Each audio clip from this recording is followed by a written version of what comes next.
All right, I am excited about today. So, we are going to go over a bunch of different exit strategies for one property. So, just be ready for some math. I know some of you guys are on the ride home from work and you're probably mathed out, but you don't want to miss this. I'm going to cover owner financing, mortgage wraps, of course, rentals, voucher exits, flip. I mean, all of this. And I'm going to do it from breaking down just one deal, but then showing you all of the different exit strategies. So if you don't know, I am Ashley Lorraine, M.Ed, and I am most known for real estate investing and coaching. So this is actually a deal that one of my coaching clients did that I walked them through. And of course, they used my entire team and my entire market. And that is why we were able to make this a slam dunk. And of course, I hope to do the same thing for you at some point. So I guess we should just get right into it, huh? All right, let's do it. Oh, you know what? I did want to share this with my Facebook people because they say I always leave them out. So if you're here, welcome. We have a lot to cover today. So just be ready. We're going to talk about the market that I am in. We're going to talk about all of the different exits from this high cash flow. I'll go over how we got the house, the purchase price. I'll cover everything. Let me go ahead and share this link to Facebook and then we'll get started.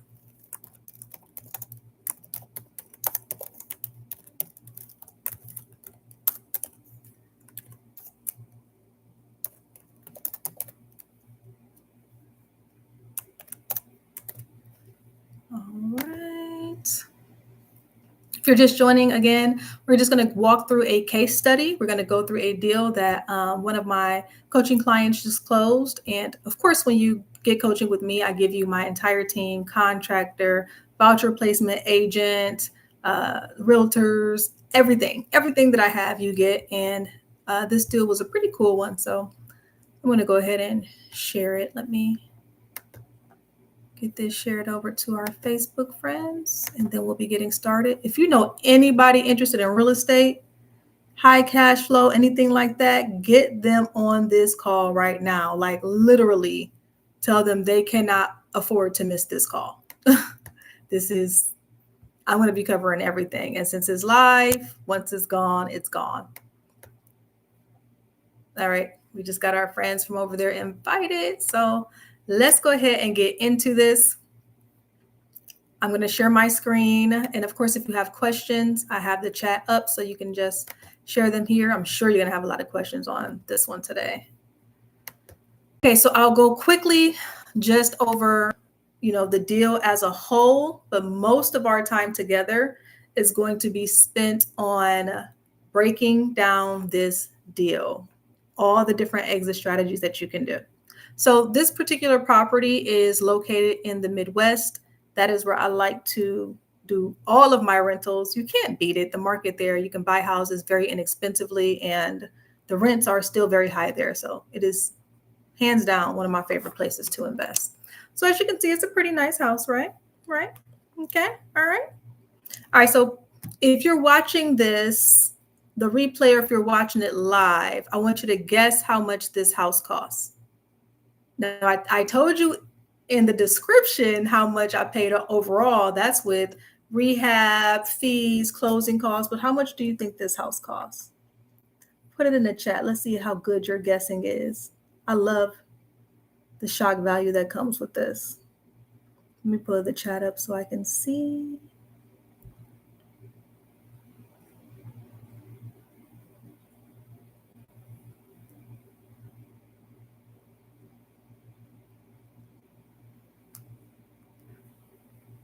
All right, so I'll go ahead and let you know this house cost $30,000. You can see that with the first circle here. The contract sales price was $30,000. And if you're following the dates for this, this property, oh, you can't see, can you not see the picture at all, Spider? Or is it just that it's too small or too hard to see? Let me know.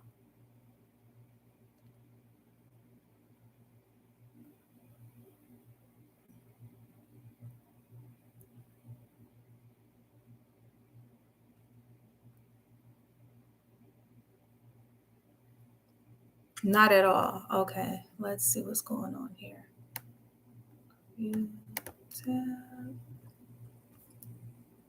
I can see it on my end. Let me double, triple check here.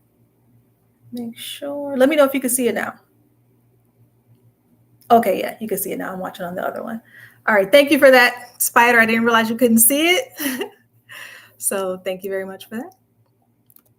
All right, let's go ahead and review this. So this is a HUD statement. And you've probably seen these before. A HUD settlement statement is essentially the receipt that you get whenever you buy a house, right? So let me go ahead and review this with you. I'm going to make sure we don't lose that screen again. I want to make sure everybody can see what we're doing here. If it goes off again, Spider, and you're still on, please, please, please let me know. I want to make sure that everybody can see what we're doing here. All right, so you should now be able to see the purchase price. Purchase price was $30,000. I know it's kind of tiny. And under that, you'll see our settlement charges. Now, the settlement charges are not just closing costs. That also includes what we paid the wholesaler. So I don't want to go into a whole spiel about that because there's a ton of stuff on my page about what a wholesaler is and why you buy from them. But essentially, wholesalers specialize in off-market properties, and you pay them a fee for their services, which you should, right? If they just found me a house for $30,000, of course I need to pay them a fee. And the wholesaler's fee for this particular property was $13,000. And then if you look farther down, I didn't circle this, but if you look at like line 214, 215, it shows you how much rent the tenant that was in there at that time was paying. So that tenant was paying $600 a month. So if you're following along so far, we're all in at $42,451. And the tenant at that time is paying $600 a month. So that's cool. It does still meet the 1% rule, but I love high cash flow. So I can't wait to show y'all what we did with this.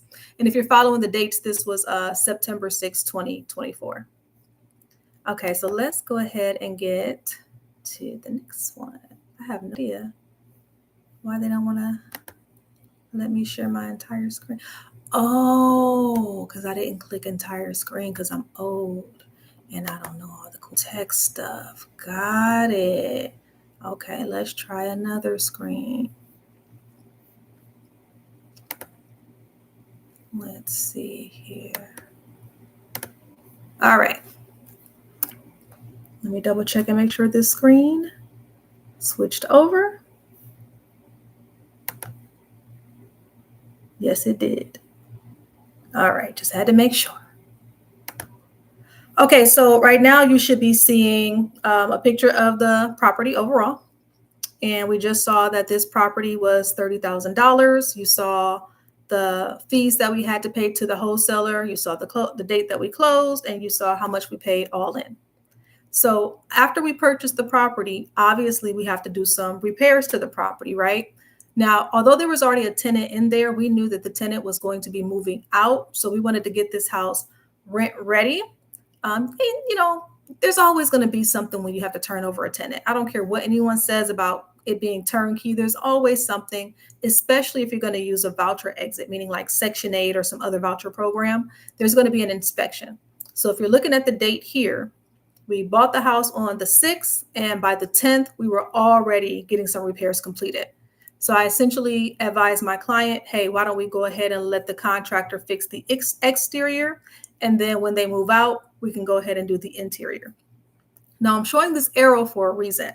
So the reason we were able to get this property at such a good price is because it had fire damage. And a lot of investors are scared to death of fire damage for good reason, right? Like sometimes not only do you get the fire damage, but there's also like smoke damage. Or, when they bring out the fire engine and they use the water hose, then sometimes you end up with having water damage. So a lot of people are afraid of those, but my contractor, we eat these for breakfast. We've done some burnt to a crisp properties together. So this was really nothing. And as you can see here, my contractor shows us so much love on the price. I love to extend that obviously to my coaching clients.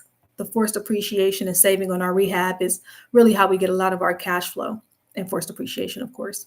So anyway, got the roof fixed, got the fire damage taken care of. And then once the tenant moved out, we went ahead and did the interior things. And the total for that was $14,000. So if you're doing the math, we're all in at $56,000. It was $30,000 for us to buy the house, the cost for the house.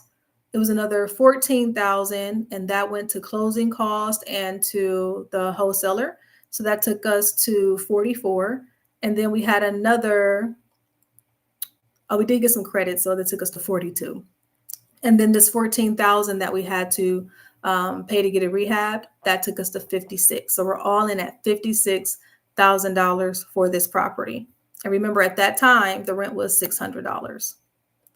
So if you're following the timeline, the tenant moved out. Once they moved out, we went in and fixed the interior. And 2 months after we closed on this property, we had rehab done, house rent ready, everything's ready to go, and we got an appraisal. And this house appraised at $122,000. Glad I went on 26. So $122,000. So if you're doing the math, right, that is $66,000 in equity, just like that. We bought at a really good price. We bought in a market that can support that price. And we did the rehab with our crew that shows us so much love on getting these rehabs done quickly and inexpensively. And in 2 months, we were all in at 56. And then we are now able to appraise it at 122. So let me talk to you about a bunch of exits that we can do. And I know people love pictures, okay? If you guys want to see all the before and afters and all the cute stuff, here you go. So what I like about my contractors that I use, because me and all of my coaching clients, we're all virtual. None of us live in the area where we invest. And so it's really important that we have transparency with our contractors and subcontractors. So they're really good about always sending us pictures, updates, things like that. Now, when I showed this deal with my clients, I showed some things in here that are some really good gems, but because, this is Facebook, I'm sorry, YouTube, I just want to keep going. And if you have questions and you want to know the gems, of course, just have a separate conversation with me about it. All right, so let's move on. We went through the appraisal. So now rents. So this is from Section 8, and it just shows how much rent they'll pay us for properties in that zip code. And so if you're looking at this chart, and this chart is public records, you can just go to FMR space HUD, and it should pop up the correct website for you to look it up. So as you know, the property was getting rents for $600, right? Remember I showed you that back here on the HUD? Rents were $600. Since we're going to be doing a Section 8 exit for a 3-bedroom, it's going to be $1,420. We did the math to see if it would make sense for us to bump it up to a 4-bedroom to get the 15, but it just making another $90 didn't make sense for us to get another bedroom added to the house. So it just didn't make sense. So we kept it here at a 3-bedroom. All right. But then if you look at this date, this is what? November. What's November? That's the election month, right? So we knew that the person who was eventually elected, he was running on a campaign saying, hey, I'm going to get rid of Section 8, or I'm going to dismantle HUD and we don't need it and all this stuff. So I'm like, wait a minute. We might want to start pivoting and trying some new things out other than Section 8 if Section 8 is going to be a target. So we started partnering with some other voucher programs, and that voucher program offered us $1,600 a month. So this is a message from our tenant placement agent, and she works very closely with organizations and other funds around the county and the city that offer vouchers that are not funded through Section 8. And, we just did that to test it out, just to try some new things, especially since I'm a coach responsible for so many people's portfolios, and with Section 8 having some boat rocking, I was like, we need to go ahead and figure out something else. Just for now, just in case we need it. And it worked out. I mean, Section 8 was offering what, 1420. This new program was offering 1600, so it was a no-brainer. And she believes she can get it done in 2 weeks. That includes inspection and getting the tenant, ready for move-in. And I also love that it was a family of 3, because typically with Section 8, they'll put 2 people to a bedroom, which means my 3-bedroom could have been rented out to 6 people. So I like that this 3-bedroom is being rented out to 3 people, less wear and tear on the house, less people to stop the bath, to stop the toilet up so I don't have to keep going through it. If you're doing the math, you are probably already like in shock and you are like, oh my God, I can't believe you can do that. You can buy a house for less than $60,000 and then get $1,600 in rent on it. Yes, we do these all the time. That's why I always preach to people. You need to make sure you buy in the right market. You can't make your market do this if you want it to. You need to be in the right market. And this is a market that is just very conducive to deals like this. So let's talk about some of our expenses, because I know there's some skeptics out there like, well, I bet the expenses are high, because I don't know why people just hate for you to just make a lot of cash flow. They got, well, property taxes were high. So let's be transparent. So this is my insurance quote. Insurance was about $1,200 per year. So what is that? $100 a month. So out of my $1,600, you subtract 100 for the insurance, and now we're at $1,500. You're funny, Spider. Yes, I did say burn to a crisp. And then take a look at our taxes here. So taxes is paid semi-annually. So we have to pay it twice a year, $418. So for the year, it's about $850. So that's what, about $70 per month. Okay, so we were at $1,600. You have to take off $100 a month for the insurance, another $70 a month for the taxes, and now it's $1,430 per month in cash flow. That's it. $1,430 a month. Incredible. For a house that we paid $56,000 for, that appraised for $122,000, and the rents net are $1,430. So when people start talking about the 1% rule, I'm like, baby, I triple that on a regular basis for my coaching clients. So anyway, we're going to get into the numbers now. We're going to really deep dive into a bunch of different exit strategies. If you hate math, I am so sorry, but don't worry. For my clients, the people who work with me, we have a GPT that has all of my information, everything that I know, everything that my team knows. We throw it in that chat to train it. So these numbers, it'll spit out for you, in a millisecond. But for the sake of this training, I feel like you need to kind of learn what it looks like on the back end. And this is also going to answer a question that I get a lot. When people want to work with me for coaching, they ask, how much is coaching going to cost me? And I'm thinking, like, you are asking the wrong question when you talk to me about that. You should be asking, how much money does my coaching make you? Like, I'm in a high cash flow coaching. So it's not like my coaching is like you learn it and then 30 years later you get a return. Like, no, my coaching is cash flow. You get it right back. The question isn't how much it's going to cost you. The question is how much it's going to make you. So let's talk about it. All right. So for this particular property, we used private money. I tell people all the time, when you come into my coaching program, yes, there are people who are going to want to offer you private money. No, I am not a broker. But if you have a great deal and you put it in our community, there are going to be private money lenders who reach out to you. You guys have to make your own relationship. I learned my lesson. I am not brokering anything, but if you guys work together, go for it. So yes, private money was given to my client on this property. The private money was for $56,000, and you guys know that covered the purchase price, wholesale fees, closing costs, and the rehab. So all in at 56, that's what the private money was for. And the private money was returned with 12%. So that's what this means. 56,000 was borrowed plus the 12% that they're going to get. So the private money lender is going to be making $6,720 on this property. And the money was borrowed for 12 months. Now, did we need 12 months? No, obviously we were done in 2 months, but give yourself some time. So then over here, what are we going to have to pay them back? Well, we're going to have to pay them back $62,720. Okay. So borrowed 56, and we're going to have to pay back $62,720.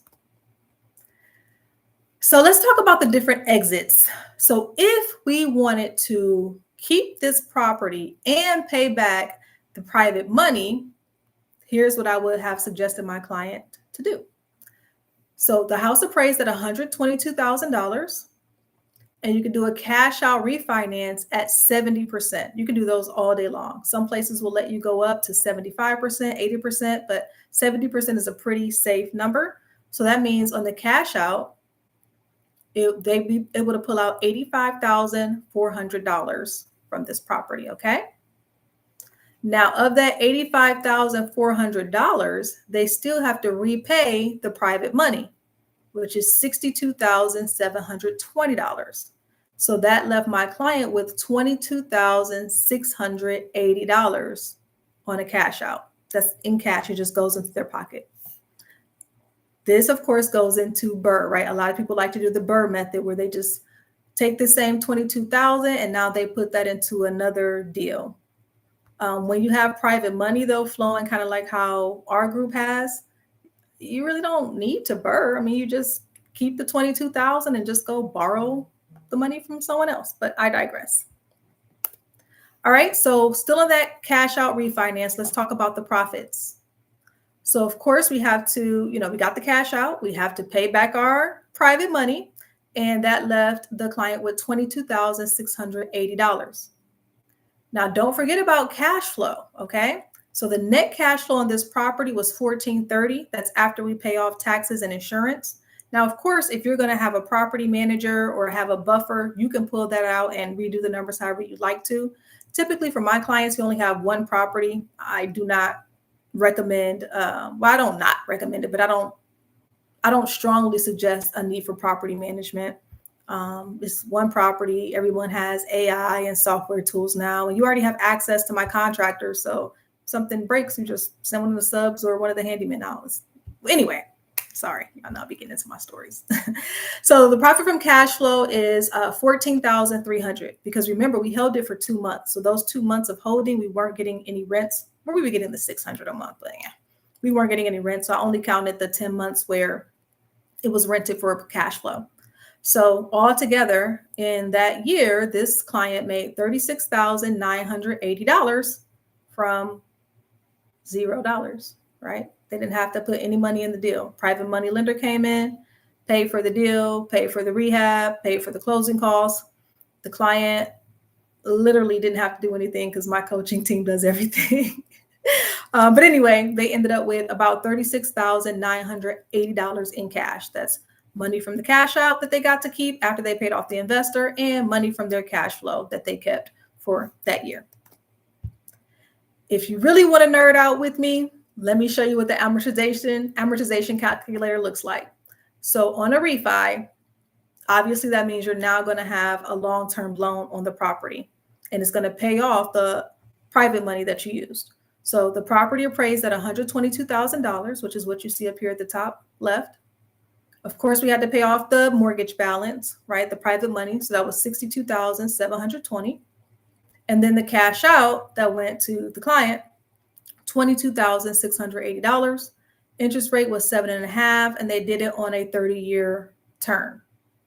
Over here shows what their monthly payment is going to be. This does not include taxes and insurance. Remember, our taxes were $70, and our insurance was $100. I literally, on our calculations, I'm just going to round it up. So I'm going to round this up to 600. I'm going to round up insurance to 100, and I'm going to round up taxes to 100. So obviously, I'm being conservative, but it's easier for me to work with those nice round numbers. So you see over here, I have $1,430, which is the net profit, minus the $800 that is going to have to be paid to cover this debt service. That's $600 for the monthly payment, $100 for the taxes takes us to $700, another $100 for the insurance takes us to $800. So if you're wondering where I got this number from, that's where I got the number. And that leaves us with about $630. Okay. And actually it's more than that. I just realized I double did the taxes, but doesn't matter because it's still great cash flow. I'll always rather underestimate how much I'll make than overestimate. I want to be pleasantly surprised, not coming out of my pocket for anything.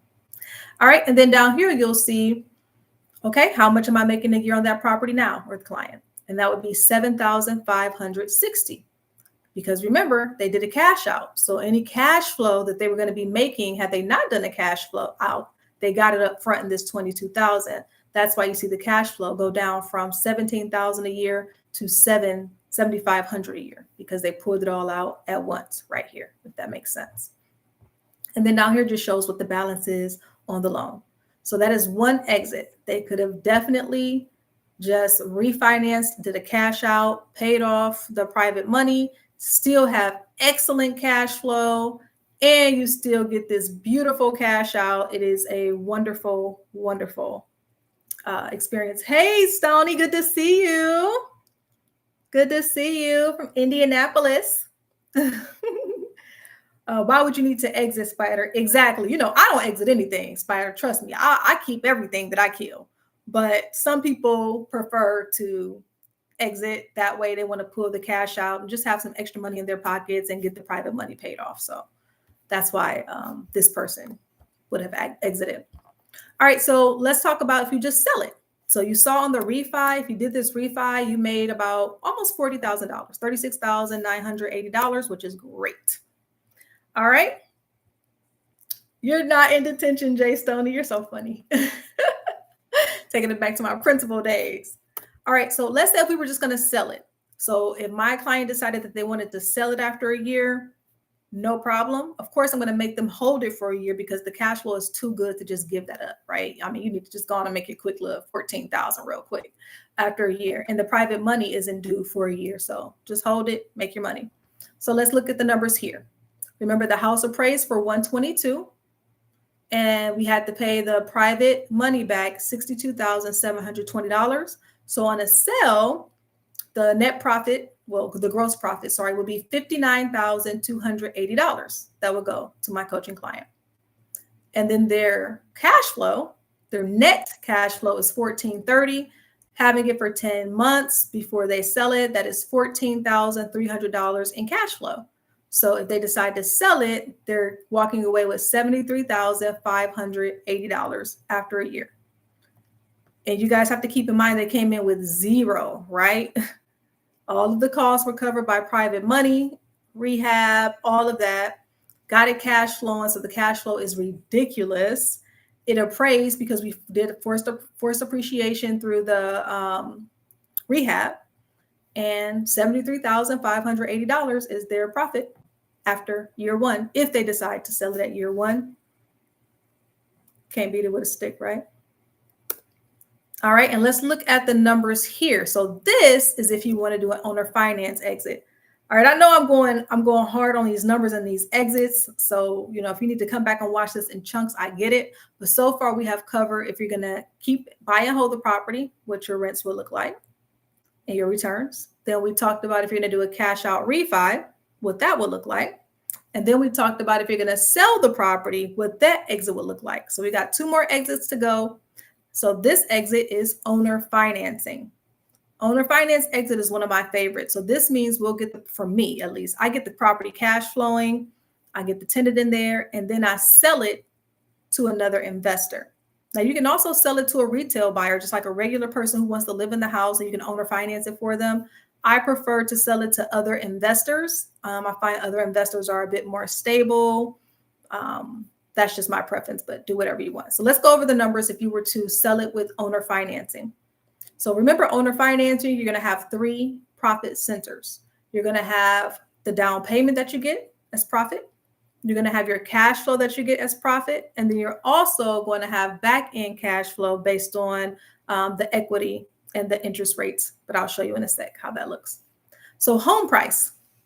Remember, the house appraised for $122,000, but I have the home price at $134,000. Here's why. When I sell with owner financing, especially if I already have it cash flowing, I usually add 10% to the appraisal or to the market value, right? So if this house was worth $122,000, I add 10% to that, and now the new home price is $134,000 that I'll sell it for with owner financing. So I can do that because, number one, I'm giving you a house, I'm giving you the financing, and I'm giving you a cash flowing tenant. Oh, you paying that. Now, the reason I don't suggest going above 10% is because if you go too high above the appraised value or the market value, it'll be very difficult for the person, your owner finance buyer, to refinance out or to sell the property, right? Because they'll be upside down. They will owe you more than what the property is worth. Okay, check this out. Now, owner financing. Oh, I feel you on that one, Jay Stoney. I would never give this one up. I would hold this house forever. Like, you would have to pry it out of my hands. But listen, with my clients, I don't tell them what to do. I give you all of the different exits because you know your life better than I do. Some people want the high cash flow. Some people just want to get the cash out. So whatever they decide to do, I just help walk them through it. Just kind of how I'm doing with you. Hey, here are all the different options. How do you want to do it? But I'm with you on that one, Jay Stoney. It ain't no way in the world I'll be trying to get rid of this house. So anyway, down payment, 20%. And that's industry standard. So when you're selling a house with owner financing, asking for 20% is exactly what any kind of investor loan product is going to ask for. So that is totally fine. You can ask for more, you can ask for less because it's owner financing, right? You get to make the terms. In terms of the interest rate, and I meant to fix this, I think I fixed it on the next slide, because I don't like to do the predatory lending. I usually tell my clients, my coach, the people that I coach, just do the interest rate right where the feds are right now. So if the feds are at 7%, give them 7.5%. But I can't make you, right? You can go as high as you want. I see a lot of people who do loans, owner financing at 9%. If you have enough room to do that, go for it. But typically I'm going to tell you, hey, just, you want people to be able to afford it. You want them to be able to pay you. So you don't want to go crazy on things like that. But your choice, of course. Property taxes, we already know, we talked about it, is $850. Home insurance, $1,200. So this is the payment that my owner finance buyer is going to have to make to me. Okay. This is just the principal and interest. This includes principal, interest, taxes, and insurance. So they be paying me $920 per month for this property. And for me, I feel very comfortable with them paying me this because I know I already have a tenant in there that's paying them $1,600 per month. So I know they have the money to pay me every single month, right? And just like any other loan or thing like that, let's say if they lose the tenant, well, then it's their responsibility to come up with that $920 a month, right? Just like if they had an investment loan from anyone else. So down here is just going to break down like how much they'll be paying me over time. So over time with principal and interest, this house will be making me $269,841 if that person was to keep it for 30 years. People always say, well, people move out or things change or people don't typically stay in a house for 30 years. No, they don't. But with owner financing, let's say if I have to foreclose on them, I still own the house, right? So I'm still making this money. It's just somebody else coming in to pay it. I have to get another buyer in there. Alternatively, if they decide to sell the property or refinance out of the property, then based on where it is in amortization, that shows how much money I'll be making at closing for my loan payoff because I'm the lender, right? So they have to pay me off if they're going to sell it or refinance it. So anyway, again, you're all in on this house at $0. Private money bought the house, paid for the paid for the rehab, paid for any closing costs.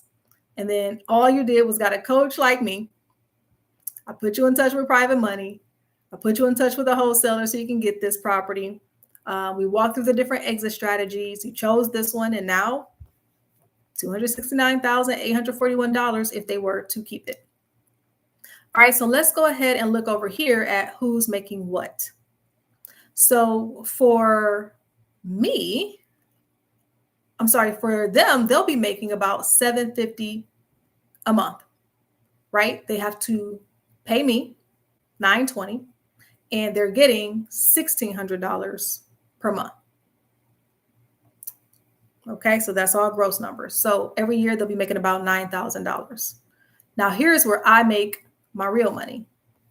Okay, this is where I make real money right here. I get their down payment right up front, $26,800. And then I also get my cash flow, which is $9,000 a month. Okay, So in that first year, I made $35,800 just in the first year, selling it with owner financing. That means I am no longer the landlord. I am the lender. If something breaks, they can't call me, just like you don't call Chase Bank if something breaks on your house with a mortgage in it. I am just the lender. They are now the landlord because they're now renting it out to the person that I got set up for them. So $35,800 is how much I make in year one. Now let's look at this same scenario. And this time we're going to talk about a wrap. Now I know I just covered a lot. And if you are new to real estate, you probably are like, I never even heard of some of these strategies. What is she talking about? All right. In coaching, my coaching does come with courses. So it teaches you every single one of these strategies and it breaks it down. This is just a quick live that I'm doing. No way I can break down each of these strategies like step by step. So if you're feeling overwhelmed or like, oh my God, this is a lot, check out my YouTube channel. I do have some videos that hit this, but when you work with me, not only do you get coaching, but I have a class literally for every single part of a sale or a purchase, including wraps, owner financing, subject to all of that. So don't worry. Let's see. Oh, Jay Stoney, thank you. You're helping a garage sale and he's watching it. You're helping him do owner finance on the sale of his house. Ah, yes. Garage sales are really a good place to find people who are selling. We got to talk more about what you're doing, Jay Stoney. Oh, see you later, Spider. I'm glad you like it. Just come back and watch it when you get a sec. I didn't cover lease options on this particular exit, but thank you. I can add that to my slides. That's a good idea. I can add that to that for when I teach this again. All right, so let's go ahead and talk about the wrap. So if you're not familiar with the wrap, a wrap is exactly what it sounds like. It's when you already have a mortgage on the house and you're just going to create a new mortgage to wrap around it. And it's going to wrap around three things. Wrap just means if I have something this small, I got to get something bigger to go around it, right? So if you're looking at the home price was appraised at 122. But in order for us to make it a wrap, we have to have our price higher than 122. And again, we want to use that 10% rule. We really don't want to go more than 10% over what the house is worth. So we're going to wrap the house price. We're going to wrap the interest rate. And we're going to wrap the down payment. So I'll show you how to do that. 3 profit centers on our wraps. So home price, again, it appraised for 122, but we're going to be selling it on a wrap for $134,000. Okay. For down payment, we are going to collect 20%, because it's just industry standard. Now, on a wrap, be careful because sometimes you might not have enough room to collect 20%. I'm not going to break it down. I do that explicitly in all the courses and things like that, but just keep that in mind, okay? You got to make sure you have enough room for that down payment because what you don't want to do is have a down payment where now you owe more on the underlying loan than what is owed to you from the new loan that you're wrapping around the underlying loan. The underlying loan is the DSCR refinance that we talked about earlier. Interest rate. So the interest rate that I had on the DSCR loan was 7.5. So I have to give them a higher interest rate, right? Because we're wrapping. You can only wrap something with something that's larger than it. So if the interest rate was 7.5, I had to sell it on a wrap with an interest rate at 7.6 or higher. So I just added an extra point on there. Of course, in some states, you can go up to 9.9% on your interest rate. Just take a look at, your rules. You don't want to be predatory, but I just added 1 point. Still at a 30-year term, which is fine. Property taxes and insurance does not change. There's no private mortgage insurance because they did give me at least 20%. If they did not, then I do add private mortgage insurance. Okay, so let's look at the numbers over here. The monthly principal and interest that they're going to have to pay me on a wrap is going to be $824. And if I add in taxes and insurance, they're going to be all in at $995. Now over here, remember, if they're paying me $995 a month, but then my monthly payment for the underlying DSCR loan is $800, my cash flow is the difference between what I get from the person I sold it to on a wrap and what I have to pay to the underlying loan for the lender that gave me the loan. So that leaves me with $195 per month in cash flow. Okay. And then the person I sold it to on a wrap, they're making $1,600 a month on this property, right? Because we already have the tenant in there for them. and they have to pay me $995. So their cash flow is $605 per month, which any investor, I mean, that's that's a really good cash flow, right, for this property. And you don't even have to worry about it because it's already covered. We already got everything covered over here. Thank you, Jay Stoney. I'm trying to break it down. I'm trying to show all these people all these different ways. I mean, there's so much to do.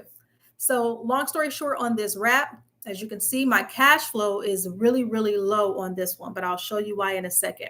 However, the cash flow for the investor that I sell this property to on a wrap, their cash flow is great, as it should be, right? They're the landlord. They should be making a lot of money. I'm just the lender, right? I just made a wrap and I'm just trying to, I'm just trying to live. I'm just trying to live. So down here, it shows you again the life of the loan. So over the 30-year term, I would have made just $296,000 just off of the principal and interest. And that's over a total of 360 payments. You do not have to do 30 years. However, you cannot have a loan term less than what your underlying loan is. So if my underlying loan is at 30, then the term that I give to the person I sell it to has to be at least 30, right? So be careful with that. All right, so let's go ahead and break it all down. So this is the money that I'm making or my coaching client is making. So my coaching client, they're first going to get $2,340 a year on cash flow. Remember, they are not the landlord. They are the lender. They just created a wrap around a mortgage that they already got for a DSCR and sold it on a wrap to someone else. All right. And then here, this is going to be showing how much money I was able to get from the down payment, and then how much money I make in a year. So the down payment for this one was $26,800. So I made $26,800 right off the bat from a down payment. And then for that year, I made another $2,340 just on the cash flow. Now up here shows the total, because I think you may have forgotten I did a cash out first, right? So I did a cash out refi first, which gave me $22,680. After my cash out refi, I sold this property on a wrap mortgage around my refinance that I did, and I got a down payment. And then I also added here the yearly rents that I made, which gave me a total of $51,820 in cash that year off of one house that I'm not even the landlord over anymore, because I sold it on a wrap in this particular strategy that we're talking about. And I was all in at $0 because the private money lender or the private money person paid for everything. So I know we just covered a whole lot. And I'll just do a quick review in case you hopped on when we got to the numbers and you didn't kind of get a chance to see everything. But long story short, we bought this house. We bought it for $30,000. We paid our wholesaler $13,000. We also had to pay closing costs. All in, we were at $42,451 just on the purchase and acquisition. We did this in September 2024. And the rents at that time were $600. Because I know that market so well, I knew for sure we can double that rent. And I knew for sure we can force appreciation on this property because my construction crew is just elite, like just the best of the best. And they were. So another $14,000 went into rehabbing the property, which put us all in at $56,000. It was $42,500 to acquire the property. And that includes closing costs and fees. Another $14,000 to rehab it, put us all in at $56,000. We were able to get a good deal because it was fire damaged and most people are afraid of it. But my team, my GC is like, bring it. I mean, we've done way harder rehabs than this. 2 months later, that's 2 months after we closed it, house appraised for $122,000. Again, we forced the appreciation by doing a rehab on it and by getting higher rents by using the Section 8 program. You see here, Section 8 was paying $1,420 for this property. Due to what was going on in the election, we tried another voucher program. They ended up paying us $1,600, which is more than Section 8. And then our expenses were $100 a month for our insurance, $70 a month for our taxes, which brought our cash flow to $1,430. And then we went through all of the different exits that I try to present to my coaching clients when we're getting them across the finish line. So this deal was so good that a private money lender in our group wanted to fund it for this client of mine. My clients work together, like we have a community. So he funded it at $56,000. He got 12% return on his money, after 12 months. So he got $62,720 back from his $56,000. And then we talked about what it would look like if you did a cash out refi, what it would look like if you sold it after a year, what would it look like if you did owner financing, sold it with owner financing without getting a loan on it, or if you sold it on a wrap because you did get the DSCR loan on it. So we covered quite a lot in this live, but I'm telling you, baby, if you sat on this whole thing, you probably now know more than 99.9% of other investors out there. All right. And thank you. I love that Jay Stoney and Spider were able to come in and keep the conversation going. That definitely helps a lot. So I'll see you guys on another live. I'll, keep sharing things like this. I know this was a lot. If you have questions, which I know you do, you're welcome to reach out to me. I'll put my link in the description and you can just reach out, schedule a call. We can talk a little bit more about it if this is something that you're interested in. But this is a deal that I did with one of my coaching clients. So if you want to talk more about how we can work together and I can help you get some deals like this, I'd be happy to. So I'm going to go ahead and hop off and get some dinner. But it was so very good talking to everyone, and especially Jay Stoney and Spider. I'm glad you guys came on. Man, if real estate investors knew this, oh my God, Jay Stoney, investors would make so much more money. So much more money. I don't even know why they don't teach real estate agents this stuff, man. I mean, come on. But Jay Stoney, I'm definitely going to go ahead and add that lease option exit. So I don't know if you have to subscribe, but guys, subscribe. That way, when I go live with stuff like this, the bell will let you know, and you can come on in and see when I'm sharing things like this. But I'm definitely going to be coming back this week to show the lease option exit on this same deal. All right, please like and subscribe so that I can see you again. And again, if you're interested, let's have a conversation. If not, hey, just keep joining me on these lives. I'll see you there. All right, bye, Jay Stoney. I'll see you later.